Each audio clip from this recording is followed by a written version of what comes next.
আসসালামু আলাইকুম দর্শক, স্বাগত জানাচ্ছি আরটিভির সন্ধ্যার সংবাদে। আপনাদের সঙ্গে রয়েছি আমরা দুজন, আমি আফসানা সুরাইয়া এবং একই সাথে রয়েছে আমি নুসরাত সুজানা। টিকিট জটিলতায় মালয়েশিয়ায় যেতে না পারা 18,000 শ্রমিককে সহায়তা করবে দেশটির সরকার। কর্মসংস্থান তৈরিতে ভিসা সহজ করা, বাণিজ্য বিনিয়োগ, অবকাঠামো ও প্রতিরক্ষা খাতেও সম্পর্ক জোরদার করতে চায় মালয়েশিয়া। ঢাকায় মালয়েশিয়া প্রধানমন্ত্রী আনোয়ার ইব্রাহিম ও প্রধান উপদেষ্টা ডক্টর মোহাম্মদ ইউনূসের বৈঠকে আসিয়ান জোটে রোহিঙ্গা প্রত্যাবাসনের সক্রিয় ভূমিকা নিয়েও আলোচনা হয়। আশিকুল আলম জানাচ্ছেন এরই বিস্তারিত। প্রধান উপদেষ্টা ডক্টর মোহাম্মদ ইউনূসের সঙ্গে বৈঠক করেন ঢাকায় সফররত মালয়েশিয়ার প্রধানমন্ত্রী আনোয়ার ইব্রাহিম। এ সময় ছাত্র নেতৃত্বাধীন বিপ্লব, ছাত্র জনতার আত্মত্যাগ এবং শেখ হাসিনা সরকারের গণহত্যার কথা তুলে ধরেন ডক্টর ইউনূস। ঘনিষ্ঠ বন্ধুত্বের নিদর্শন হিসেবে দ্বিপক্ষীয় বৈঠকের ভেন্যুতে যান দুই নেতা। বক্তব্য রাখেন দুদেশের পারস্পরিক স্বার্থ সংশ্লিষ্ট নানা বিষয়ে। We discussed the unprecedented mass movement leading to the second revolution in Bangladesh. আমরা আমাদের দ্বিপাক্ষিক সম্পর্ক এগিয়ে নিতে সম্মতি হয়েছি, যেখানে তারুণ্যের শক্তিতে এগিয়ে যাওয়ার বিষয়ে একমত হয়েছি। Freedom and discrimination free new Bangladesh. Becoming an attractive destination with investments. যারা কর্মী আছে তারা কাজ করবেন, তারা মডার্ন দাস নয়। এই বিষয়ে আমরা পরিষ্কার ধারণা রাখি। কর্মীদের সুরক্ষায় আমরা কাজ করছি। বিদেশি অনেক শ্রমিকের বিরুদ্ধে ক্রিমিনাল চার্জ রয়েছে, তাদের বিষয়টি ভিন্ন, এক করা যাবে না। মালয়েশিয়ার প্রধানমন্ত্রী আনোয়ার ইব্রাহিম বলেন, কর্মীরা মডার্ন দাস নয়, কর্মীদের সুরক্ষায় সর্বোচ্চ গুরুত্ব দেয় তার দেশ।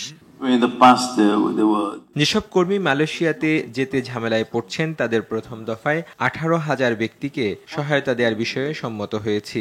বাংলাদেশে যেসব মালয়েশিয়ান প্রতিষ্ঠান কাজ করছে তাদেরকেও সুবিধা দেওয়ার বিষয়ে আহ্বান জানাচ্ছি। দুদেশের মধ্যে মুক্ত বাণিজ্য চুক্তি, কর্মসংস্থান সৃষ্টিতে ভিসা সহজ করা, তথ্য প্রযুক্তি সহ বিভিন্ন খাতে সম্পর্ক এগিয়ে নিতে সম্মতির কথা জানান প্রধান উপদেষ্টা ডক্টর মোহাম্মদ ইউনূস ও মালয়েশিয়ার প্রধানমন্ত্রী। We also discussed to explore the possibility সম্পর্ক নতুন উচ্চতায় এগিয়ে নিতে অর্থনৈতিক, সাংস্কৃতিক, রোহিঙ্গা ইস্যুতে আলোচনা হয়েছে। Semiconductor industry. This finally goes to the issue of halal certification. কর্মসংস্থান তৈরি, ভিসা সহজীকরণের বিষয়েও আলোচনা হয়েছে। Halal, both certification and joint industrial development and in terms of agriculture. আন্তর্জাতিক সম্প্রদায় জোরালো উদ্যোগ নিলে রোহিঙ্গা সমস্যার সমাধান সম্ভব বলেও অভিমত দুই শীর্ষ নেতার। এর আগে শুক্রবার দুপুরে ঢাকায় পৌঁছান মালয়েশিয়ার প্রধানমন্ত্রী আনোয়ার ইব্রাহিম। বিমানবন্দরে তাকে গার্ড অফ অনার ও লাল গালিচা সম্বর্ধনা দেওয়া হয়। আশিকুল আলম, আরটিভি, ঢাকা। রাজনৈতিক দলগুলোর সঙ্গে তৃতীয় দফায় কাল শুরু হচ্ছে অন্তর্বর্তী সরকারের আলোচনা। প্রথম দিন অংশ নিচ্ছে দেশের বৃহত্তম রাজনৈতিক দল বিএনপি। দেশের পক্ষে রাষ্ট্র পরিচালনার স্বার্থ এবং দলের গুরুত্বপূর্ণ বিষয় নিয়ে আলোচনা করতে চায় দলটি, এমনটা জানিয়েছেন বিএনপির স্থায়ী কমিটির সদস্য সালাউদ্দিন আহমেদ। স্থায়ী কমিটির আরেক সদস্য খন্দকার মোশাররফ হোসেনের মতে, যে কোনো বিভ্রান্তি কাটিয়ে উঠতে এবং ষড়যন্ত্র এড়াতে দ্রুত নির্বাচনের রোডম্যাপ দরকার। আরও জানাচ্ছেন জাহিদ রহমান। অন্তর্বর্তী সরকারের 2 মাস পূর্ণ হতে চলেছে। এরই মধ্যে নির্বাচনের জন্য প্রয়োজনীয় সংস্কারে 6টি কমিশন গঠন করা হলেও কাজের ধীরগতির জন্য সমালোচনার মুখে সরকার। তবে সব রকম সহযোগিতার আশ্বাস দিয়েছে গণতন্ত্রের জন্য লড়াই করা দলগুলো। এর আগে রাজনৈতিক দলগুলোর সাথে অন্তর্বর্তী সরকারের উপদেষ্টা মণ্ডলীর 2 দফা বৈঠক হয়। এবার শনিবার বিএনপির সাথে বৈঠকের ঘোষণার পর আলোচনার বিষয় চূড়ান্ত করেছে দলটি। নির্বাচনকে প্রাধান্য দিয়ে আলোচনা করতে চায় তারা। আমাদেরই কিছু বিষয় আছে দেশের পক্ষে, রাষ্ট্র পরিচালনার স্বার্থে, জনগণের স্বার্থে এবং আমাদের দলের কিছু বিষয় আছে, সেগুলো আমরা আমাদের কাছে উপস্থাপন করব। সরকারের তো ইচ্ছার অভাব নেই, তাদের কমিটমেন্টের অভাব নেই, কিন্তু যাদের দিয়ে তারা বাস্তবায়ন করবে তারা তো সেভাবে তাদের কর্মসূচি বা কর্মকাণ্ড দেখাচ্ছে না, বা আমরাও দেখতে পাচ্ছি না। উত্থাপন করব। নির্বাচনের দিনক্ষণ ঠিক করে সে অনুসারে কাজ করলে অন্তর্বর্তী সরকারের প্রতি জনগণের আস্থা বাড়বে বলে মত নেতাদের। এরা তো নিরপেক্ষ সরকার, এরা তো কাউকে খুশি করার জন্য আসেনি, এদেশের জনগণের প্রত্যাশাকে পূরণ করার জন্য এসেছে। অতএব তারা কেন আন্তরিকভাবে এটাকে সমাপ্ত করার জন্য এবং একটি নির্বাচিত সরকার যদি উপহার দিতে না পারে তাহলে তো এই সরকারের বিদায়ও শান্তিপূর্ণ বিদায় হবে না। নির্বাচনের রোডম্যাপের বিষয়ে কথা বলতে হবে, আরও প্রশাসনের কিছু বিষয় আছে যেগুলো আমরা ওনাদেরকে পরামর্শ আকারে দিতে চাই। সরকার স্মুথলি রান করার জন্য ওনারা যখনই মনে করবেন রাজনৈতিক দলের সাথে আলোচনা করবেন, সেটা আমরা আছি, আমরা রেডি আছি, আমরা যাব, এবং এটা আমার মনে হয় ওনাদের কর্মপদ্ধতির মধ্যে আছে। সংস্কারের মাধ্যমে রাষ্ট্রকে এগিয়ে নিতে হলে রাজনৈতিক দলগুলোর সঙ্গে অন্তর্বর্তী সরকারের নিয়মিত আলোচনা দরকার বলে মনে করে বিএনপি। গণতান্ত্রিক সংগ্রামে জাহিদ রহমান, RTV, ঢাকা। সাবেক প্রধানমন্ত্রী ও বিএনপি চেয়ারপারসন খালেদা জিয়ার বাসার সামনে বালু ভর্তি ট্রাক রেখে কাজে বাধা এবং হত্যা চেষ্টার অভিযোগে মামলা দায়ের করা হয়েছে। মামলায় সাবেক প্রধানমন্ত্রী শেখ হাসিনা সহ ১১৩ জনকে আসামি করা হয়। বিকেলে জাতীয়তাবাদী কৃষক দলের কেন্দ্রীয় কমিটির সদস্য শরীফুল ইসলাম শাওন বাদী হয়ে গুলশান থানায় মামলাটি দায়ের করেন। ২০১৩ সালের ২৯ ডিসেম্বর তৎকালীন বিরোধী দলীয় নেতা খালেদা জিয়ার গুলশানের বাসা ফিরোজার সামনে বেশ কিছু বালু ভর্তি ট্রাক রেখে প্রতিবন্ধকতা তৈরি করা হয়। ওই দিন তিনি বিএনপি ঘোষিত মার্চ ফর ডেমোক্রেসি কর্মসূচিতে অংশ নিতে পারেননি। বিএনপির অভিযোগ, দীর্ঘদিন সাবেক প্রধানমন্ত্রীর বাসার সামনে বালু ভর্তি ট্রাক রেখে তাকে গৃহবন্দী করে রাখা হয়েছিল। সাবেক স্বৈরাচারের অবৈধ প্রধানমন্ত্রী শেখ হাসিনা সহ ১১৩ জনের বিরুদ্ধে ওই সময়ের সমস্ত র্যাব এবং আইজিপি হাসান মাহমুদ খন্দকার থেকে শুরু করে আপনার শহীদুল হক থেকে শুরু করে তারপরে আপনার ডিএমপির কমিশনার আসাদুল হক মিয়া থেকে শুরু করে এরকম করে ১১৩ জনের বিরুদ্ধে মামলা দায়ের করেছি। ওখানে আমরা যতটা জানি ট্রাক, শ্রমিক, বাস 7 দিনের পুলিশি রিমান্ডে সাবেক খাদ্যমন্ত্রী সাধন চন্দ্র মজুমদার ৪ আগস্ট বৈষম্য বিরোধী ছাত্র আন্দোলনে তেজগাঁও রেল স্টেশনের পাশে একজনকে হত্যা মামলায় 10 দিনের রিমান্ড চায় রাষ্ট্রপক্ষ। শুনানি শেষে 7 দিনের রিমান্ডের আদেশ দেন মুখ্য মহানগর হাকিম আদালতের বিচারক সাইফুদ্দিন হোসেন। এদিকে ভাটারা থানার দুলাল হত্যা মামলায় কৃষক লীগের সভাপতি সমীর চন্দ্রকে 3 দিনের রিমান্ড দিয়েছেন একই আদালত। এছাড়া গেল বছরের 28 অক্টোবর নয়াপল্টনে বিএনপির সমাবেশে যুবদল নেতা শামীম হত্যা মামলায় সিটি কর্পোরেশনের সাবেক কাউন্সিলর এনামুল হক আবুলের 5 দিনের রিমান্ড মঞ্জুর করেছেন আদালত। আর আদাবর থানার মামলায় সাবেক সংসদ সদস্য ও ব্যবসায়ী নেতা আব্দুস সালাম মুর্শিদিকে কারাগারে পাঠিয়েছেন মুখ্য মহানগর হাকিম আদালত। সরকারের কোনো উদ্যোগেই কমছে না নিত্যপণ্যের দাম, বরং অস্থিরতা বাড়ছেই। গেল এক মাসে প্রায় 20 টাকা বেড়ে প্রতি ডজন ডিম বিক্রি হচ্ছে 168 থেকে 170 টাকায়। ব্রয়লার মুরগি 200 থেকে 210 টাকা আর সোনালিকা 310 টাকা। আমদানির পরও কমছে না পেঁয়াজের দর। এদিকে প্রায় 2000 টাকা কেজিতে বিক্রি হচ্ছে ইলিশ। সবজির বাজারে 50 টাকার নিচে মিলছে কেবল পেঁপে। বাকিটা দেখুন সেলিম মালিকের রিপোর্টে। দিনকে দিন উত্তাপ বাড়ছে নিত্যপণ্যের বাজারে, সাথে বাড়ছে নিম্ন ও মধ্যবিত্তের দীর্ঘশ্বাস। কয়েকদিন আগেও ডজন প্রতি যে ডিম মিলত 150 টাকায়, সেটি এখন 20 টাকা বাড়তি। এই সপ্তাহে ডিম 56 টাকা হালি, লাল ডিম, সাদা ডিম 55 টাকা ডজন, 168 টাকা লালটা, আর সাদা ডিম হলো 165 টাকা। কাজী, আফতাব, ফিনিক্স, প্যারাগন এরা হলো অতিথিবাদ, এদের জন্য ছোটখাটো অনেক ব্যবসায়ী পথে বসে গেছে। ব্রয়লার মুরগি তো নাভিশ্বাস মধ্যবিত্তের, আর সোনালিকা মুরগি চলে যাচ্ছে ধরাছোঁয়ার বাইরে। ব্রয়লার ছিল 190, আজকে 210, আর সোনালি ছিল 280, আজকে হলো 300, 310। মাল আরো তো বাইরে গেলে দাম কমবে। 2 দিনে প্রায় দ্বিগুণ দাম মরিচের, বেশিরভাগ সবজি 100 টাকা ছুঁই ছুঁই। পরশুদিন 150 টাকা ছিল মরিচের দাম, কালকেও 250, আজকেও 250। লম্বা বেগুন 100 টাকা, সিসিঙ্গা 70 টাকা, পটল 60 টাকা, ভেন্ডি 80 টাকা। ইলিশ কিনতে বিত্তবানরা ভাবছেন দুইবার, দাম উঠেছে প্রায় 2000 টাকা। আগে 1600-1700, অসিজনে সিজনে এত দাম কে? সিজনে বগিলা কিনছে 1700-1800, তাই না? কয়টা দাম আমরা একদম বলেন 1 কেজি আধা কিলো 1700, আইনা মানে গাছটা দাম চেয়ে দেয় মাছ আমদানির পরও 1 টাকা কমেনি পেঁয়াজের দর। পেঁয়াজের দাম কমও বাড়ে, ছোট পেঁয়াজ 115 টাকা, বড় পেঁয়াজ বাসা এগুলো 120 টাকা। বাড়তে শুরু করেছে চালের দাম। 1 মাসে বিয়ার 28 বেড়েছে কেজিতে প্রায় 5 টাকা। আগে আমরা 58-60 টাকা বিক্রি করতাম, এখন 62, বস্তা নিলে 62 আর খুচরা বিক্রি করলে 65 টাকা বিক্রি করতাম। আগের দামে বিক্রি হচ্ছে গরু ও খাসির মাংস। সেলিম মালিক, RTV, ঢাকা। প্রবল বৃষ্টি আর উজান থেকে নেমে আসা আকস্মিক পাহাড়ি ঢলে শেরপুরের শতাধিক গ্রাম প্লাবিত হয়েছে। নদীর বাঁধ ভেঙে ভেসে গেছে পুকুরের মাছ, পানিবন্দী কয়েক হাজার মানুষ। আগামী কয়েকদিন বিভিন্ন বিভাগে হালকা থেকে ভারী বৃষ্টি হতে পারে। সমুদ্র বন্দরগুলোকে 3 নম্বর স্থানীয় সতর্ক সংকেত দেখাতে বলেছে আবহাওয়া অফিস। জেলা প্রতিনিধিদের তথ্য ছবিতে সায়েদ মাহমুদের ডেস্ক রিপোর্ট। টানা বৃষ্টি আর পাহাড়ি ঢলে আবারও আকস্মিক বন্যার কবলে ভারতের মেঘালয় সংলগ্ন বাংলাদেশের শেরপুর সহ উত্তর পূর্বাঞ্চল। শেরপুরে ঝিনাইগাতির মহারশি ও নলিতাবাড়ির ভোগাই ও চেল্লাখালী নদীর পানি উপচে পড়ছে। বেশ কয়েকটি স্থানে ভেঙে গেছে বাঁধ। এতে জেলার শতাধিক গ্রামের নিম্নাঞ্চল প্লাবিত হয়েছে। ভেসে গেছে পুকুরের মাছ, তলিয়ে গেছে ফসলি জমি, পানিবন্দী কয়েক হাজার পরিবার। আমার বাসাতে এক বুক পানি, যাইতে পারি নাই।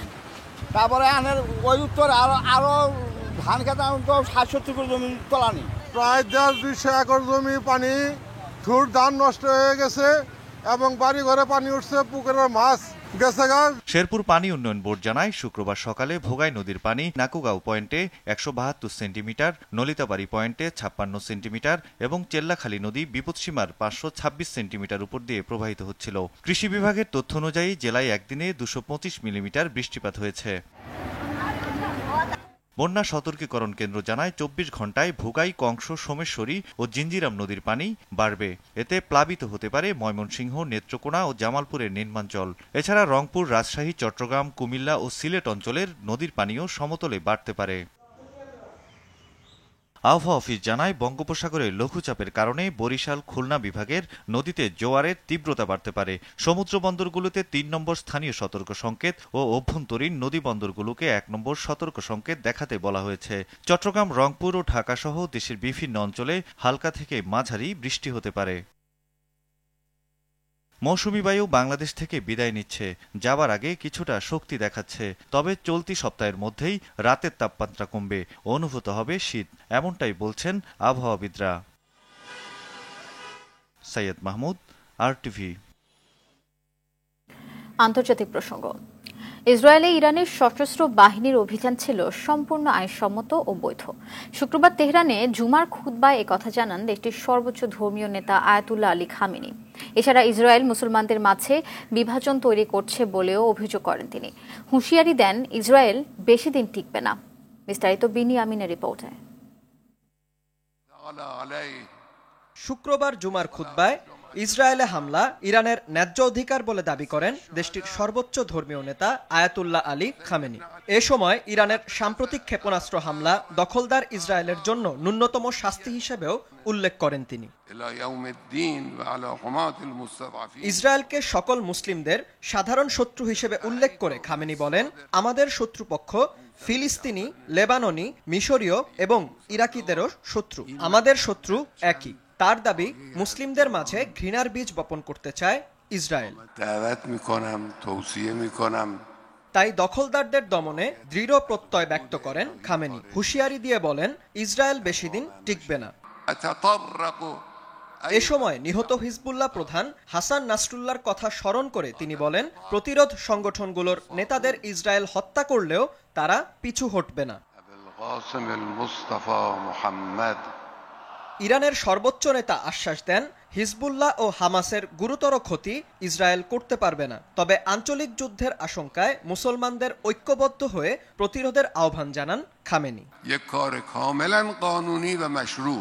দীর্ঘ 5 বছর পর জুমার খুতবা দিলেন ইরানের সর্বোচ্চ ধর্মীয় নেতা আয়াতুল্লাহ আলী খামেনি। খুতবায় ফিলিস্তিন ও লেবাননে ইসরায়েলি আগ্রাসন, হিজবুল্লাহ প্রধান হাসান নাসরুল্লাহ হত্যা ও ইসরায়েলে ইরানের হামলা সহ বিভিন্ন বিষয়ে আলোচনা করেন তিনি। বিনিয়ামিন, RTV। লেবাননের সঙ্গে ইসরায়েলের যুদ্ধের প্রভাবে বিশ্ববাজারে জ্বালানি তেলের দাম 3% বেড়েছে। এই যুদ্ধ মধ্যপ্রাচ্য জুড়ে ছড়িয়ে পড়ার আশঙ্কা করছেন আন্তর্জাতিক সম্পর্ক বিশ্লেষকরা।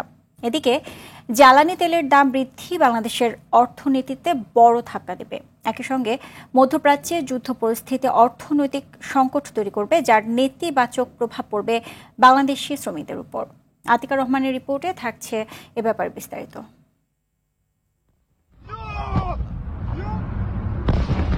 রাশিয়া ইউক্রেন যুদ্ধ, ইসরায়েল ফিলিস্তিন যুদ্ধের পরিসমাপ্তি না হতেই যুদ্ধের আগুনে পুড়ছে মধ্যপ্রাচ্য। ইসরায়েল ইরান সংঘাত চরমে পৌঁছেছে। পক্ষে বিপক্ষে পার্শ্ববর্তী দেশগুলিতেও যুদ্ধের অশনি সংকেত দেখতে পাচ্ছেন দেশগুলোর নীতি নির্ধারকরা। ইসরায়েলে ইরানের অব্যাহত ক্ষেপণাস্ত্র হামলা, ওয়াশিংটন তেল আবিবের সঙ্গে থাকার অঙ্গীকার, তেহরানও পাল্টা হামলার হুমকি দিচ্ছে। আন্তর্জাতিক সম্পর্ক বিশ্লেষকরা বলছেন, এমন পরিস্থিতি চলতে থাকলে পুরো মধ্যপ্রাচ্য যুদ্ধের ঝুঁকির মধ্যে পড়বে। গোটা বিশ্বের আর্থসামাজিক ক্ষেত্রে এর প্রভাব বাড়বে। চীনকে কেন্দ্র করে, ইরানকে কেন্দ্র করে একটা পলিটিক্স এবং ইসরায়েলকে কেন্দ্র করে পশ্চিমা পলিটিক্স, সেই জায়গাতে অস্থিতিশীল হওয়াটাই খুব স্বাভাবিক। পশ্চিমা দেশ চাইবে না যে চীন, রাশিয়া এই বলয়টা মধ্যপ্রাচ্যে বড় রকমের প্রতিনিধিত্ব করুক। লেবানন, ইজিপ্ট, জর্ডান, ইরান এই দেশগুলির উপরেও কিন্তু এখন একটা স্ট্র্যাটেজিক প্রেশার তৈরি হচ্ছে। সুতরাং তারাও চাইবে না যে ইসরায়েলকে কেন্দ্র করে, ইরানকে কেন্দ্র করে এক ধরনের পাওয়ার বলয় একরকম থাকুক। সুতরাং সেই জায়গাতে ভবিষ্যতে যুদ্ধ ছড়িয়ে পড়াটা খুব একটা অমূলক না। আন্তর্জাতিক বাজারে 3% বেড়েছে যুক্তরাষ্ট্রের WTI ও ব্রেন্ট অপরিশোধিত তেলের দাম। রয়টার্সের সংবাদে বলা হয়েছে, ব্রেন্ট ক্রুড তেলের দাম ব্যারেল প্রতি 64 সেন্ট বা 0.87% বেড়ে $74.54 উঠেছে। বিশ্লেষকরা বলছেন, বাংলাদেশেও জ্বালানি তেল সংকট ও দাম বৃদ্ধি পাবে। একই সঙ্গে কঠিন চ্যালেঞ্জ তৈরি করবে শ্রমবাজারে। মধ্যপ্রাচ্য অশান্ত হওয়ার সবচাইতে বড় দুর্বল দিকটা হলো জ্বালানি তেলের দাম বেড়েছে। এই জ্বালানি তেল আরো দাম বাড়ার সম্ভাবনা। সৌদি আরব যদি তার তেলের প্রোডাকশন না বাড়ায়, দাম আরো বাড়তে থাকে। জ্বালানির ক্ষেত্রে বাংলাদেশ বড়ভাবেই মধ্যপ্রাচ্যের উপরে ডিপেন্ডেন্ট। এই ধরনের যুদ্ধ পরিস্থিতি থাকলে অর্থনীতিতে সংকোচন হবেই। সেটা আমাদের রেমিটেন্সের উপরে এই মুহূর্তে সরাসরি ইম্প্যাক্ট না করলে ভবিষ্যতে ইম্প্যাক্ট করবে, এই বিষয়ে কোনো দ্বিমত নাই। লেবাননে হামলা ও মধ্যপ্রাচ্যের সংকটময় পরিস্থিতিতে বাংলাদেশের সঙ্গে মধ্যপ্রাচ্য ও সংশ্লিষ্ট দেশের সঙ্গে কূটনৈতিক সম্পর্কের ক্ষেত্রে কৌশলী হওয়ার পরামর্শ দিলেন এই বিশেষজ্ঞ। আতিকা রহমান, RTV, ঢাকা। টাঙ্গাইল ও জামালপুরে সড়ক দুর্ঘটনায় 7 জন নিহত হয়েছে। বৃহস্পতিবার রাতে টাঙ্গাইলের কালিহাতী উপজেলার ঢাকা-টাঙ্গাইল যমুনা সেতু সড়কের ময়মনসিংহ লিংক রোডে বাস ও ট্রাকের মুখোমুখি সংঘর্ষ হয়। এতে ঘটনাস্থলেই 4 জন নিহত হন। এ সময় আহত হন আরও 10 জন। এদিকে সড়ক দুর্ঘটনার কারণে ঢাকা-টাঙ্গাইল যমুনা সেতু মহাসড়কে 13 কিলোমিটার এলাকা জুড়ে যানজটের সৃষ্টি হয়েছে। এতে করে চরম ভোগান্তি পোহাতে হচ্ছে চালক ও যাত্রীদের। এছাড়া জামালপুর শহরের বেলোটিয়া টিউবওয়েল পার এলাকায় ট্রাক চাপায় অটোরিকশা চালক ও শিক্ষক সহ 3 জন নিহত হয়েছে। এ সময় আহত হয়েছে আরও 2 জন। ভোরে জামালপুর টাঙ্গাইল সড়কের টিউবওয়েল পার মোড় এলাকায় এ ঘটনা ঘটে। নিহতরা হলেন মেলান্দহের মাদ্রাসার শিক্ষক মোস্তাফিজুর রহমান, রুকন মাহমুদ ও আব্দুল মালেক।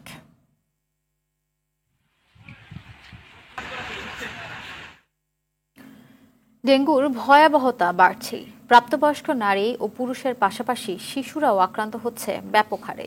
রোগীর স্বজনরা বলছে, মশা নিধনে সরকারের দৃশ্যমান কোনো কার্যক্রম না থাকায় এই রোগ বাড়ছে। এ বিষয়ে আরও জানাচ্ছেন বিপুল দেবরায়। ডেঙ্গু প্রতিরোধে রাজধানী সহ দেশের কোথাও মশা নিধন সহ দৃশ্যমান কোনো কার্যক্রম নেই দীর্ঘদিন থেকে। ফলে মশার সঙ্গে বাড়ছে ডেঙ্গু আক্রান্তের সংখ্যা। রাজধানীর বিভিন্ন এলাকায় প্রতিদিনই ভর্তি হচ্ছে নতুন নতুন রোগী। তাদের মধ্যে শিশুরা আক্রান্ত হচ্ছে ব্যাপক হারে। প্লাটের কমে গেছে, তারপর রোগ প্রতিরোধ ক্ষমতা আরও বিভিন্ন ডাক্তারে বলছে যে ওর তো নেগেটিভ আসছে, কিন্তু তারপর সিমটমগুলো হচ্ছে ডেঙ্গুর সিমটম। পাতলা পায়খানা, পরে এখানে ভর্তি হই। এখানে ভর্তি হওয়ার পরে 5 দিন যাবত জ্বর ছিল না, আর বমি আর পায়খানা দুটোটাই বন্ধ হয়ে যায়। মেডিসিনও চলতেছিল, কিন্তু হঠাৎ করে আবার কালকে বমি আর জ্বর। রোগীর স্বজনসহ অনেকের অভিযোগ, ডেঙ্গু নিয়ন্ত্রণে দৃশ্যমান কার্যক্রম না থাকায় সংক্রমণ বাড়ছে। সেই কাউন্সিলরেরা কেউ তো নেই, তো এখন যে ওইভাবে ইয়া দিবে, ওষুধ দিবে, মানে পরিষ্কার রাখবে, এরকম ওইরকম ভাবে হচ্ছে না আমাদের। এখন তো দিচ্ছে না, দিত বিকাল বা সন্ধ্যার দিকে হইলে ওরা মেশিন নিয়ে দিত। গত 1 মাসের ভিতরে আমার দেখা মতো হয় নাই, মানে দেওয়া হয় নাই। চলতি বছরে এই পর্যন্ত সব মিলিয়ে 34,121 জন রোগী হাসপাতালে ভর্তি হয়েছে। তাদের মধ্যে মৃত্যু হয়েছে 177 জনের। প্রাপ্তবয়স্ক পুরুষ ও মহিলাদের পাশাপাশি শিশুও আক্রান্ত হচ্ছে ডেঙ্গু রোগে। এতে করে অনেকটাই উদ্বিগ্নের বিষয় হয়ে দাঁড়িয়েছে বলে মনে করছেন পরিবারের স্বজনরা। তারা বলছেন শিশুরা যদি অসুস্থ হয়ে থাকে তাহলে তাদের জীবনটাই অনেকটাই দুর্বিষহ হয়ে উঠছে। তাই এটা থেকে পরিত্রাণের জন্য মশা নিধন খুবই জরুরি বলে মনে করছেন সকলে। বিপুল দেবরাই, RTV, ঢাকা। ডেঙ্গু ও মশাবাহিত অন্যান্য ভাইরাসজনিত অসুখের বিস্তার রোধ করতে একটি বৈশ্বিক পরিকল্পনা পেশ করেছে বিশ্ব স্বাস্থ্য সংস্থা WHO।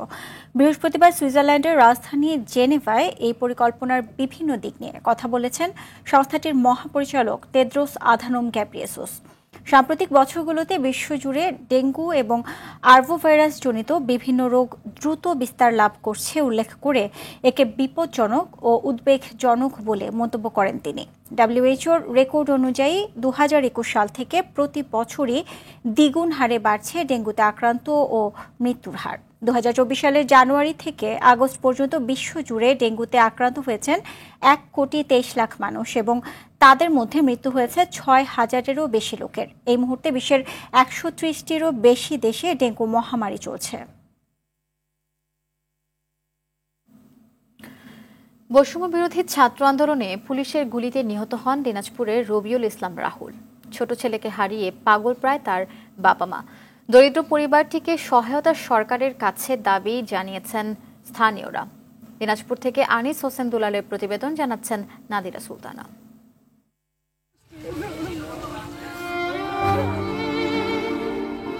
গত 4 আগস্ট দিনাজপুর শহরের হাসপাতাল মোড়ে বৈষম্য বিরোধী ছাত্র আন্দোলনে গুলি চালায় পুলিশ। এতে গুলিবিদ্ধ হয়ে শিক্ষার্থী রবিউল ইসলাম রাহুল হাসপাতালে চিকিৎসাধীন অবস্থায় নিহত হন। রাহুল সদর উপজেলার বিজুল শাহী গ্রামের মুসলিম উদ্দিনের ছেলে। বাবা পেশায় মাছ ব্যবসায়ী। 3 ছেলের মধ্যে রাহুল ছিল সবার ছোট। তাকে হারিয়ে শোকে কাতর বাবা মা সহ পুরো পরিবার। ছেলেটা আমার থাকলে আমার চাকরি পাইতো, চাকরি পাইয়া আমার সংসারটা ভালোভাবে চলতো। এইভাবে আপনাদেরকে লেখাপড়া করার জন্য আমি চেষ্টা করেছি, লেখাপড়া করতেছিল।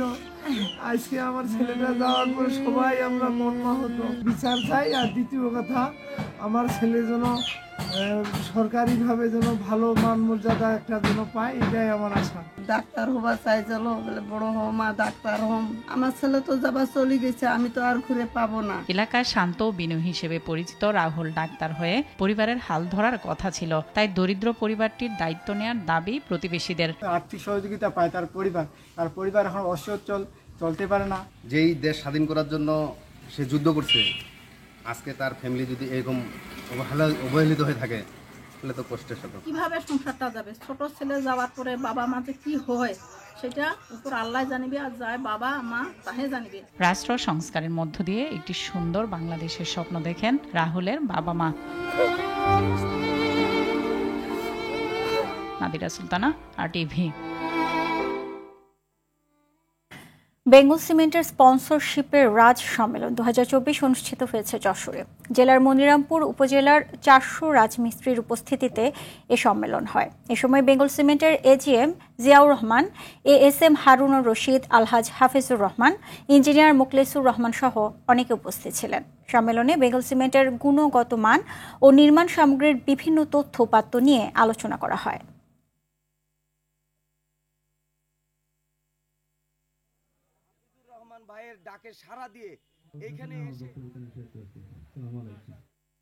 দেশের অন্যতম জীবন বীমা প্রতিষ্ঠান ন্যাশনাল লাইফ ইন্স্যুরেন্স কোম্পানি 24তম ICAB ন্যাশনাল অ্যাওয়ার্ড অর্জন করেছে।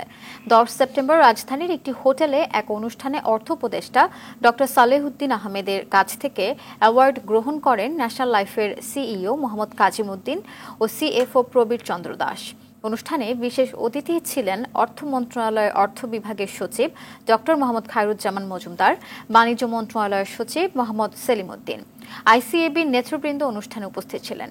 উল্লেখ্য, দেশের একমাত্র জীবন বীমা কোম্পানি হিসেবে ন্যাশনাল লাইফ ইন্স্যুরেন্স দ্বিতীয়বারের মতো মর্যাদাশীল এই অ্যাওয়ার্ড অর্জন করল।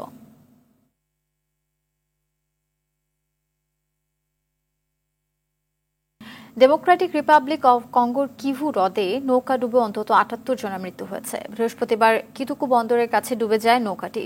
২৭৮ জন যাত্রী নিয়ে দক্ষিণ কিভু প্রদেশ থেকে উত্তর কিভু প্রদেশে আসছিল নৌকাটি। নিখোঁজ ব্যক্তিদের সন্ধান অভিযান অব্যাহত রেখেছে দেশটির সরকার। এদিকে স্বজনদের পাওয়ার আশায় কিতুকু বন্দরে অপেক্ষা করতে দেখা যায় অনেককেই।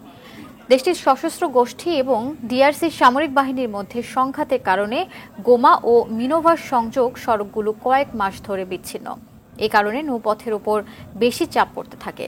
তীব্র বাতাস ও অতিরিক্ত যাত্রী বহনের কারণে কিভু হ্রদে প্রায়ই ঘটে থাকে নৌ দুর্ঘটনা।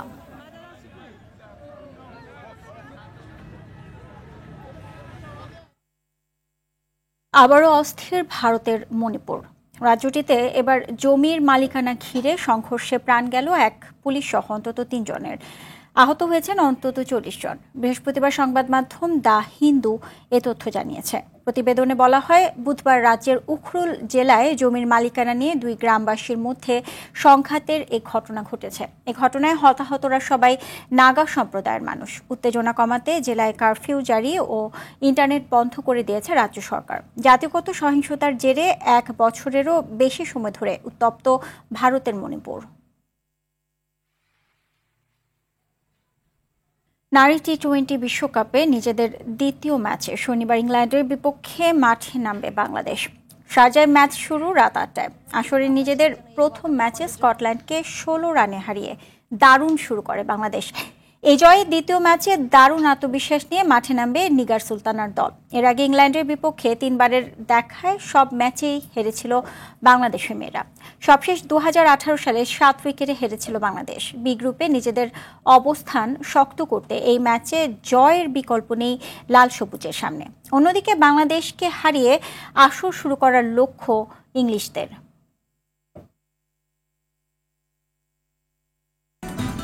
দর্শক, সন্ধ্যার সংবাদ এ পর্যন্তই। সবশেষ সংবাদ জানতে যে কোনো মোবাইল ফোন থেকে 24141 নম্বরে ডায়াল করুন। রাতের সংবাদ 11:15টায় দেখার আমন্ত্রণ রইল। এতক্ষণ সাথে থাকার জন্য ধন্যবাদ সবাইকে। ধন্যবাদ।